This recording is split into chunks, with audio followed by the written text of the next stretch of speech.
OSP fans, we are back. OG, welcome back. What's up, brother? What up with you, man? As per our comments, it's just two white guys promoting boxing.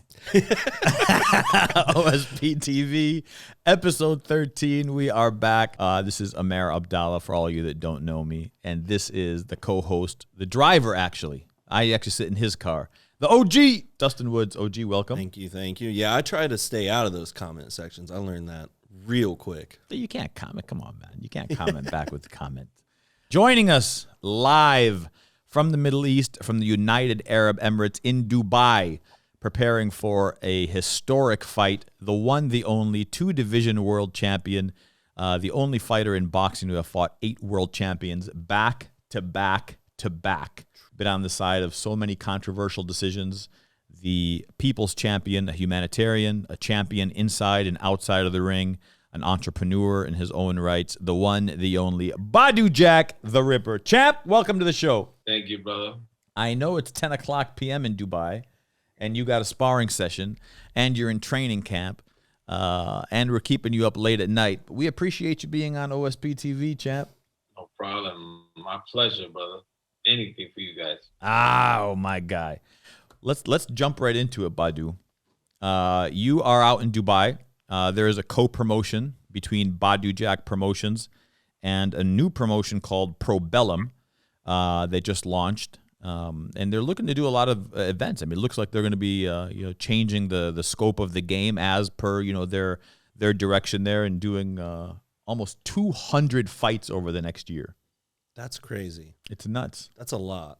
It is a lot. They reached out to Badou and Badou Jack Promotions, and they wanted to do kind of a co-promotion. So Badou's over there. It'll be the first time that he fights in Dubai. How does it feel fighting in Dubai, champ? Feels good.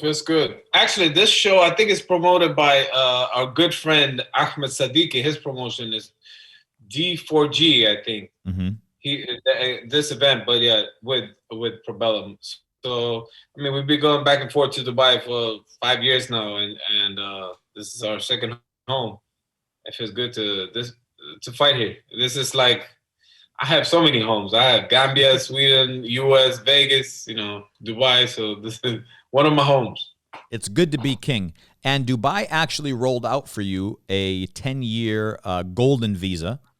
That they only give to celebrities, high net worth individuals, investors, and Badou is actually able to get one of those, a 10-year residential visa in Dubai. So congratulations on that, by the way. Thank you, brother.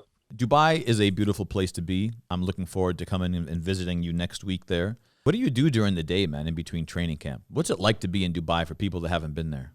I mean, it's actually almost like a Western country. Everything is very open.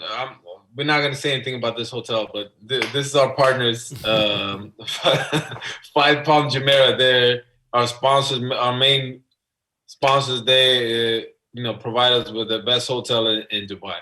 But between workouts, it feels like I'm eating lunch, I'm going rest for like a couple of minutes, I go to the next workout. So it don't feel like I'm having enough time to rest almost. I gotta ask, Badou, here at OSP, Amir is taking us to Dubai in February next year. What's the one thing I got to do while I'm there? You got to try some coffee. Ooh, I've heard about the coffee. I heard it costs an arm and a leg, but it's worth it. I mean, there's so many things. I mean, jet skiing, go up to Burj Khalifa, the highest building in the world. They Dubai do Mall. Everything they do here. They do it like the biggest and best of everything. Yep. We'll fit in then. Yeah. No, it's phenomenal.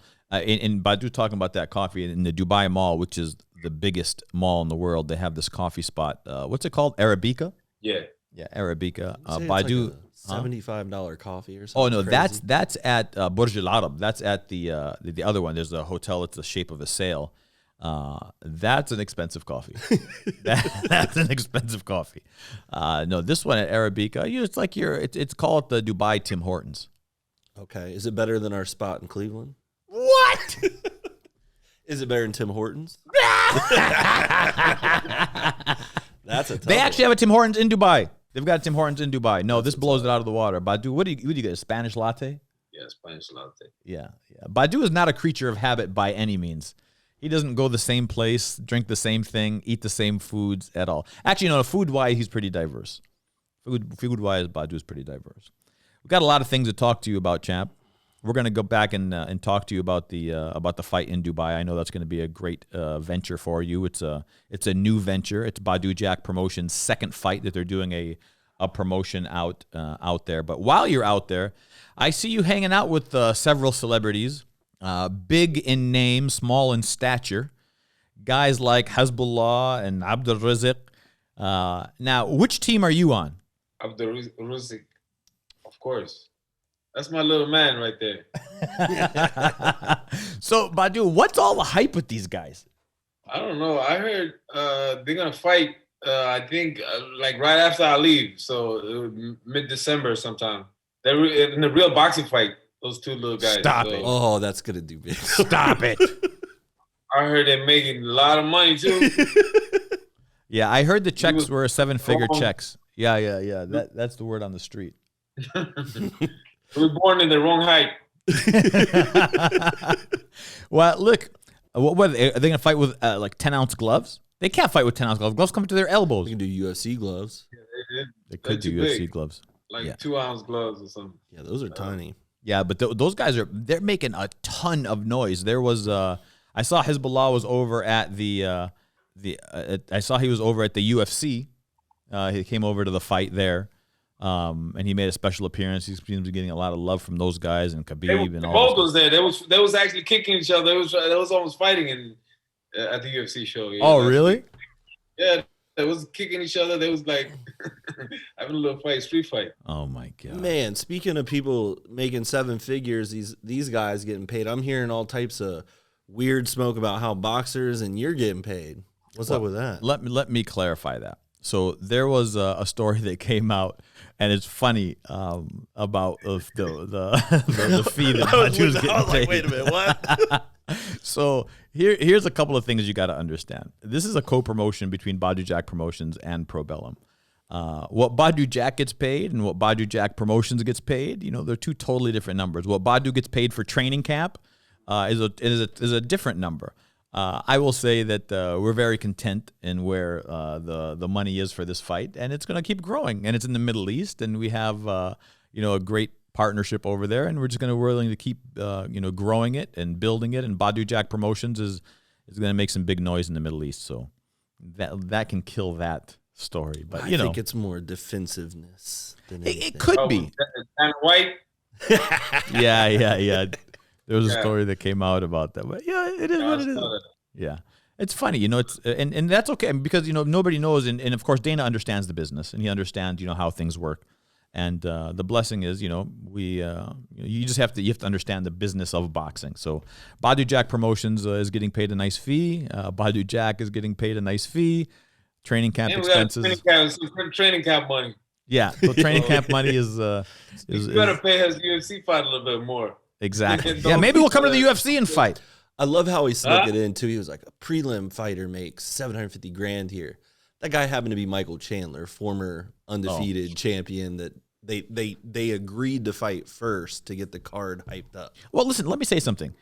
Dana can pay his guys whatever he wants to pay them, and it's working for him. Because look, remember, as a promoter and understanding that side of the business, he has built this entity that people just want to be affiliated with. The problem is they get involved with the sport, they get big through his channel, through his hard work, through his sweat equity, through all of the the labor of building that name, that brand, and then they start demanding and say, well, we don't get paid like these other guys. It doesn't matter. Then go somewhere else. Hey, here we go. This is the fighter's perspective of it. That guy don't risk his life. That guy don't put in the hard work in the gym though. Badou, I'm with you. The fighters. But bro, they're the fighters. But I understand what you're saying. But this is where you and I always butt heads, and that's why you have that gash on your head. Boxing make some real money. No, right? No. Boxing, of course, boxing makes a lot more money. I mean, look what Caleb Plant did last week against Canelo. Okay, so here's my argument to it, and I know we have disagreeing opinions on this. The UFC is more similar to professional sport leagues like the NFL and NBA than it is boxing. But it's not. But it is. It falls under one umbrella, as you just said. It does fall under, but you can't look at the ratios of percentages as those. But why not? Because UFC fighters are getting 18% as to where every other professional sports league is above 30. Yeah, so that's a double. And MMA is more dangerous. I'm not saying that the MMA fighters. MMA is not more dangerous.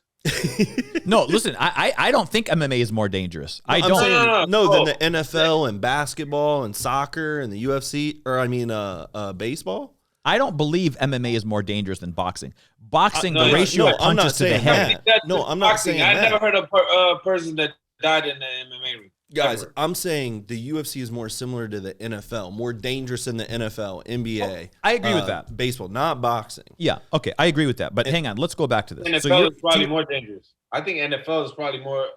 Those helmet. By the way, I got to tell you, Badou. Dustin was the only player ever in history of football to play without a helmet.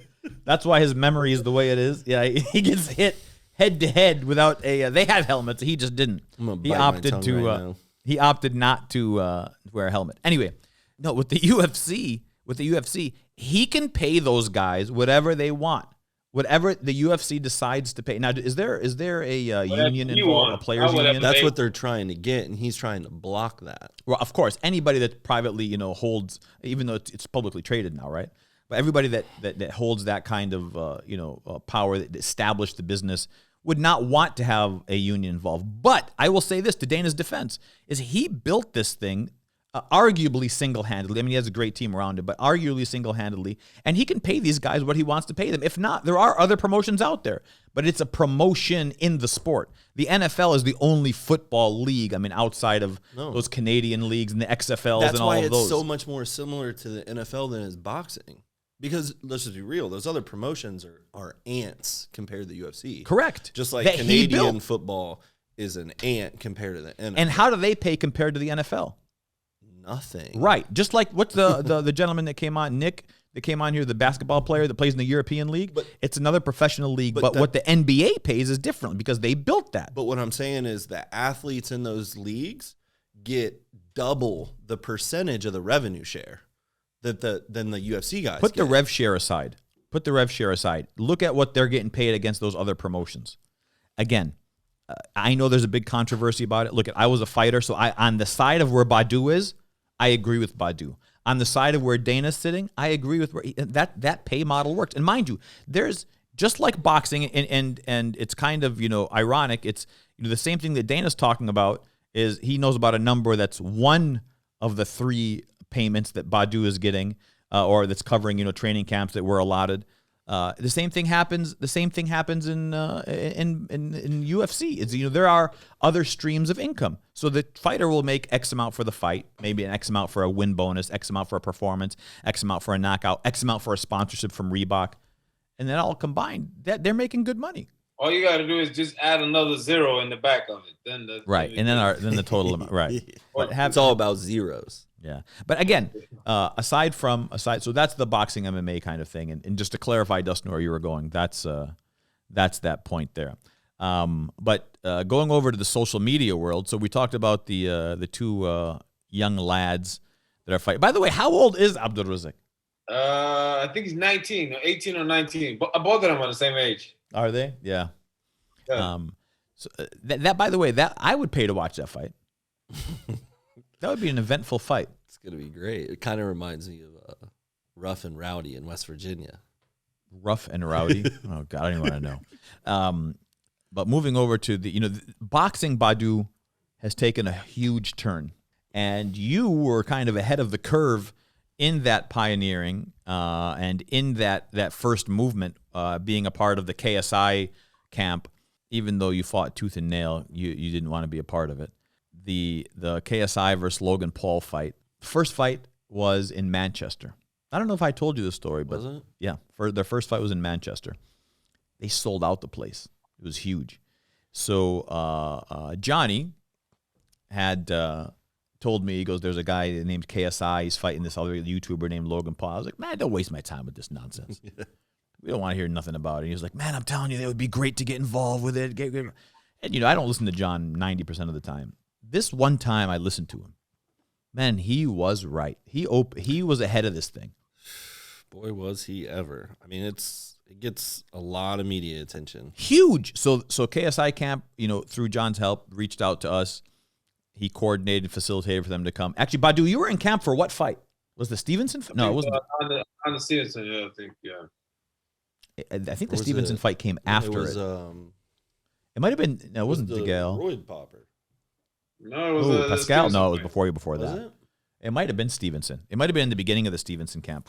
And KSI came out. We did a training session with you. He did a sparring session with you. So we established that. It was a fun sparring session. What'd you do? Put like 20-ounce gloves on Badou? I told him don't hurt the guy. He hit him with a kidney shot. One of those liver shots. I mean that he's known for. He ripped him to the body. But JJ is a good kid. He's a nice kid. He trained his butt off for that fight. And then they ended up inviting us back to Manchester. So we went to Manchester for the Logan fight. Now, the first Logan fight. So I said to Badou, Badou, you're going to walk KSI out to the ring. He's like, bro, I'm not going to walk this kid out to the ring. I go, Badou, you're going to walk this kid out to the ring. And he's like, all right, fine. And he went over there. And JJ was such a good kid. And he's got a great team over there, Liam and everybody over there at OP Talent. And they sold out Manchester Arena. And here's what's so crazy about it, Badou. I don't know if you know this. When you walked him out, that community, that YouTube community, recognized you not as the 2-division world champion, the giant in boxing that you are, but as KSI's like boxing guy. And then the same thing. That's the same thing like Mike Tyson. Yeah, he was in the some school, and the kids say, "Yeah, that's the guy from Hangover." Right. This new generation. And I remember when you walked out to the ring, I mean, when you were fighting Stevenson, yeah, you know what? You're right. It was the Stevenson fight because when you were doing the promo for it, the comment section was blowing up and like, hey, that's the guy that walked KSI out. That's KSI's guy. I was like, oh, my God. But it was, a whole different set of eyes. Tell me, how do you feel getting involved with that whole world and that whole experience? I mean, it's not really my thing. I mean, the kid, KSI is a good kid, though. He's a nice person. He's not like the other guys, the Paul brothers. I mean, he's a more humble guy. He's a cool guy. I mean, the Paul guy, I don't really know them, so it's not like they got an attitude to me. But how they are in media, they're probably cool with me too. So. I'm not a fan of it, but I understand the business behind it, and bringing new eyeballs to the sport. And you can't knock their hustle. They trying to get some money. They make it more than the real fighters does, and because of it's a new era, social media era. So what can you say? Well, congratulations. I'm not like a big fan of actually watching those fights, but I think the big win of it was the eyeballs that came on the sport. And if you look this year, going on right now, I don't remember a time in my lifetime where there was this many big boxing fights back to back to back. You're absolutely right. It's almost like the boxers now are like, wait a minute, these guys are getting out here making money, getting all the fame, and now they're all of a sudden everyone's wanting to fight each other. Badou, yes or no? Is YouTube boxing good for boxing? Say that again. Is YouTube boxing, is the KSIs, the Logans, the Jakes, is all of that good for boxing?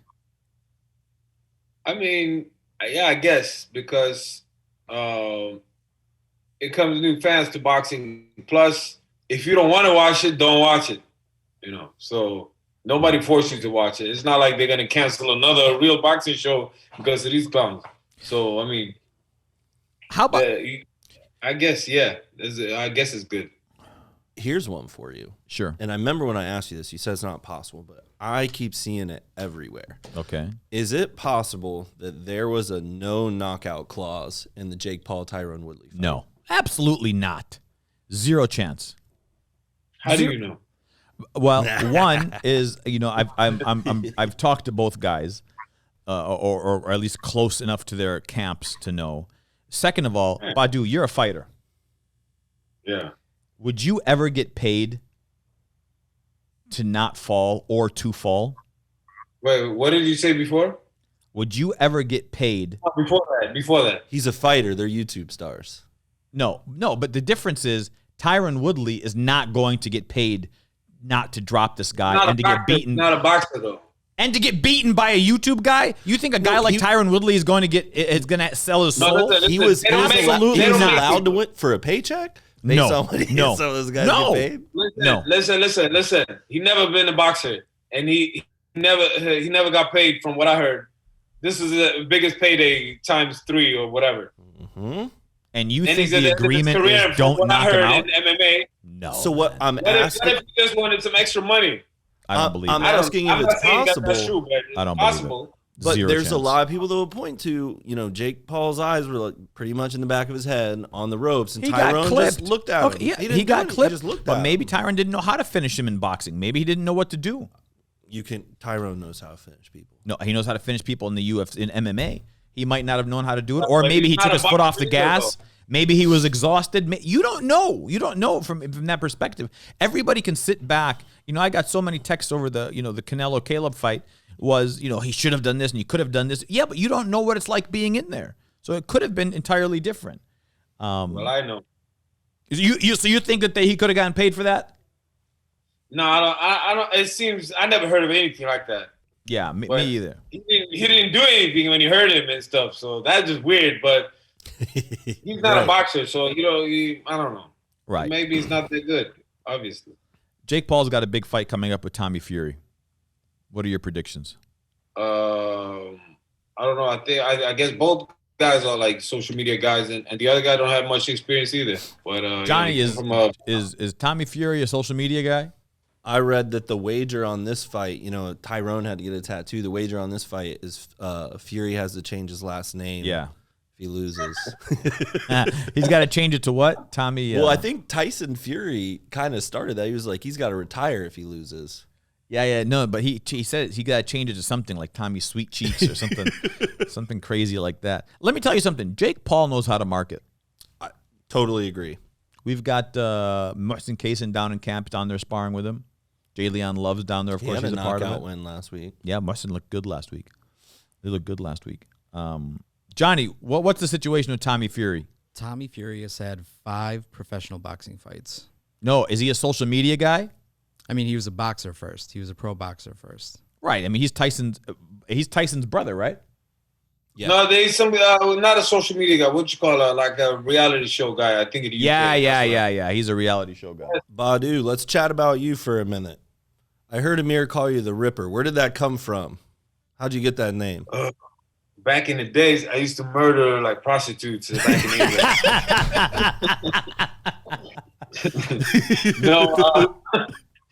No, back in the days when I was an amateur, so my last name is Jack. So there was a Russian trainer at my gym that used to call me Jack the Ripper every time he saw me. And then when I turned pro, I just used that name as a nickname. And I like to go to the body a lot, work the body, rip to the body. So I guess that name fit me. That's a great name. I mean, it is. It's perfect. The problem is what the reality of Jack the Ripper is not that great, but it sounds great. Please don't comment on that. As your man, I'm asking you to please not comment on that. Moving on. You got another question, OG? Yeah, as Amir would say, I played football without a helmet, but what he doesn't know is when you wear a helmet, you get these gashes right here. But I have never seen a gash like the one you got. I like how you did that. Yeah, man, you really finessed that question. Yeah. That was good. I mean, where we come from in football, it's battle scars. Like you wear them proudly, But what was going through your mind when you saw it after that fight? I was like, wow. I know it was bleeding a lot, but I didn't know it was that big. But you were holding your daughter. Yeah, we're in a fight. We're in a fight. We're gonna fight, and shit happens. And it's me or him. I'm not gonna quit. This guy never fought nobody. He's pretty good, but he wasn't on my level. I felt like. I mean, it was a lucky I know headbutt. he's gonna get tight. I'm gonna get him regardless of a cut or not. This guy's like a little kid in my mind. So that's what I was fighting. I would venture to say 99% of people would have thrown in the towel. in that situation. I remember watching. I was with Dean, who's the CEO here at OSP, and me and him were just looking at each other like, this guy's still going and winning rounds. I wasn't really winning. I could barely see, but I was still fighting. That's crazy. I remember watching it. Yeah. And then it became like a meme. It went viral quickly. Of course it did. 132 stitches, 3 layers of stitches. What was most impressive to me, Badou, was you lost so much blood. I think one of the ringside physicians said you lost probably 2 pints of blood or 2 liters of blood. I don't remember what he said. But he said that you lost so much blood, you should not have been able to walk coming out of that fight. And I remember in the 12th round, you sat in the pocket and you were like, come on. Like, it was such a display of just absolute courage, honor, integrity, valor, balls, guts, whatever you want to call it. It was just absolute. That moment, as much as I respected you as a fighter, I just gained so much more for you that night. That was just amazing. Let me ask you something, and I never asked you this. Did it hurt? Not like it was like it was burning. Like when it happened, I was like, oh, I never been cut in my life. And then it's not hurt, but it was just annoying. It was a headbutt, wasn't it? Yeah, it was a headbutt. And it was bleeding into my eyes. I had like a yellow layer. I could barely see. If it's on this side, it comes in one eye, but it was in the middle, so it came into both eyes. Yeah. My whole face, I look like a mess. So when you fight Logan Paul, do you think that'll be a problem for you? When? Yeah. I know Mike Tyson's trying to set that fight up. Looks like he's going to fight Logan Paul now, from what I heard. But, I mean,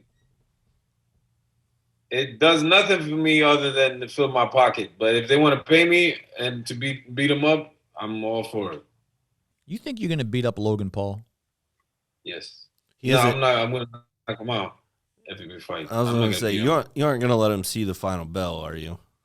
If we get there. No, he might not even see the first bell. I'm not, begging for a fight like that. But if you want to fight, if it makes money, why not? Right. And speaking of money, Badou, so now you're doing this co-promotion, Badou Jack Promotions. Thank God, the money train keeps coming in. I know that for you, you want to clinch a 3rd division world title as a cruiserweight. Is that the intentions here, fighting in Dubai?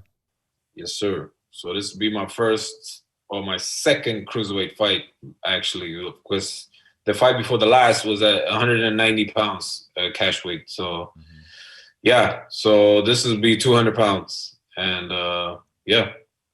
Yeah, that first fight was the Mike Tyson-Roy Jones co-main event. Yeah, against Peter McNewley. The lead up to that fight was very interesting. You had this guy. It was a Zoom press conference, wasn't it? The press conference was a Zoom press conference, but the lead up to it, I mean, the guy really talked. I liked him. 100%. I liked the guy. I liked that he was so confident and that he really believed he was going to shock the world.